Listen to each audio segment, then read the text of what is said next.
Definitely the W, especially if Sophie Cunningham is going to continue to fight people for messing with Caitlin Clark, because it feels like Caitlin Clark is going to get treated in a certain way in this league for a long time. She's not a rookie anymore.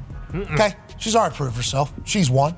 And then there were some, ladies last night that were trying to get a little physical. Marina Mabrey probably thought she could take a cheap shot at Caitlin Clark and slip away like it was just another day.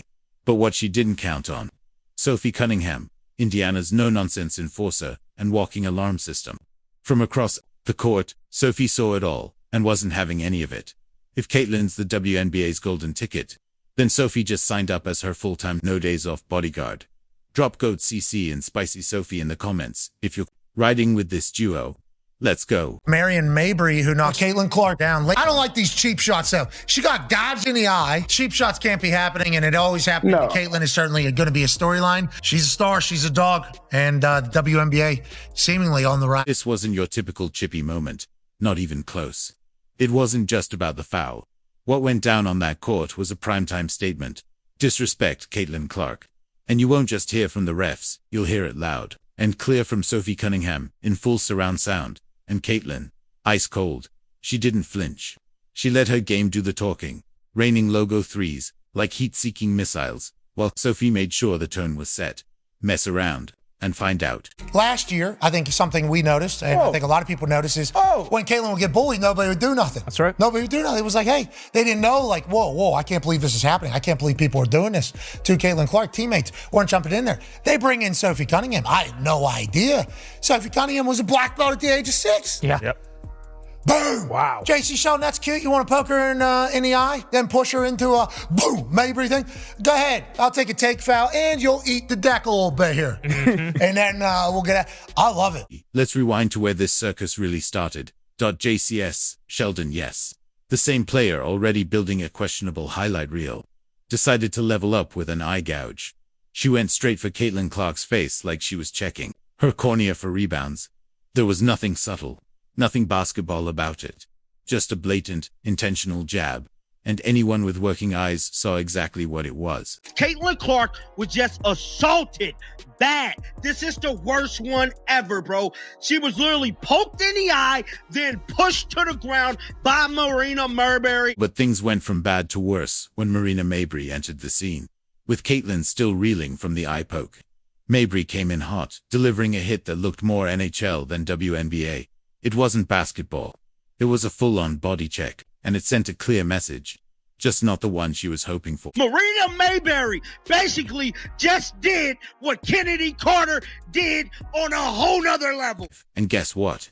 The fan cam caught every frame. A full body hit. A shot. Caitlin went down like she'd just been blindsided in an NFL playoff game. This wasn't tough defense. This was targeted aggression.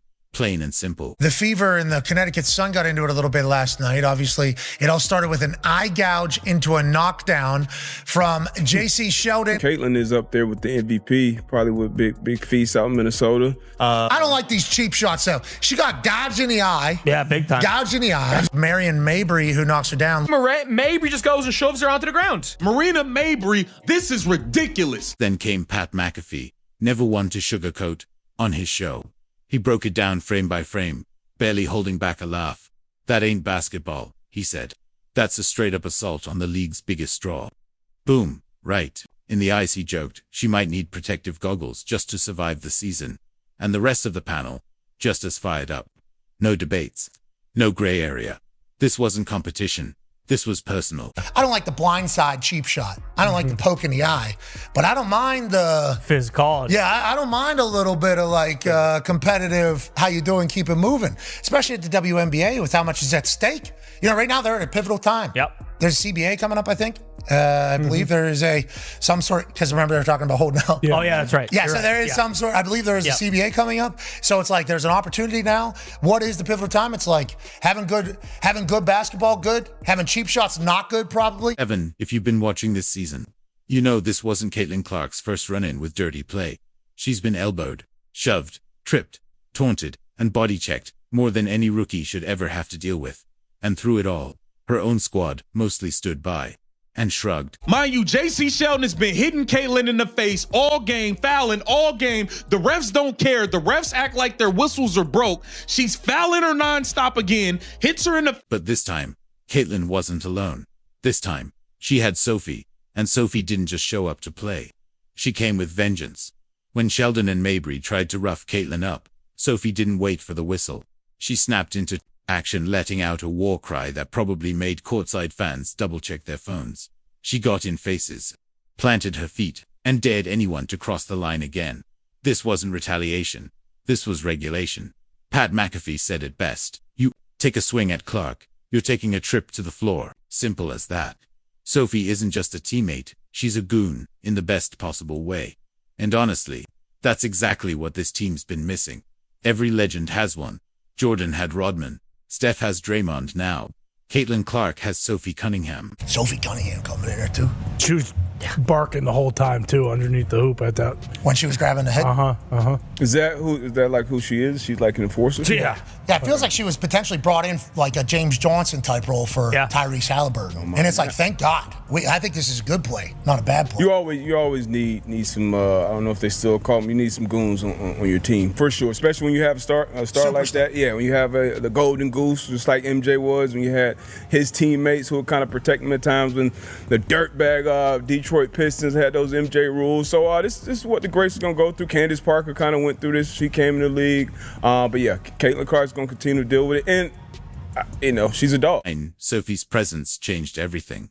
Her refusal to back down lit a fire, and it spread like wildfire. You could see it on the fever bench. They weren't just reacting anymore. They were ready. They believed. And Caitlin, she stood taller, smiled, harder then buried that signature deep three right in Sheldon's face without a flicker of hesitation. Then she turned to the Suns bench and talked that talk. And drop it with no hesitation. Last night, double team, step back, sideways. How you doing? Keep it moving.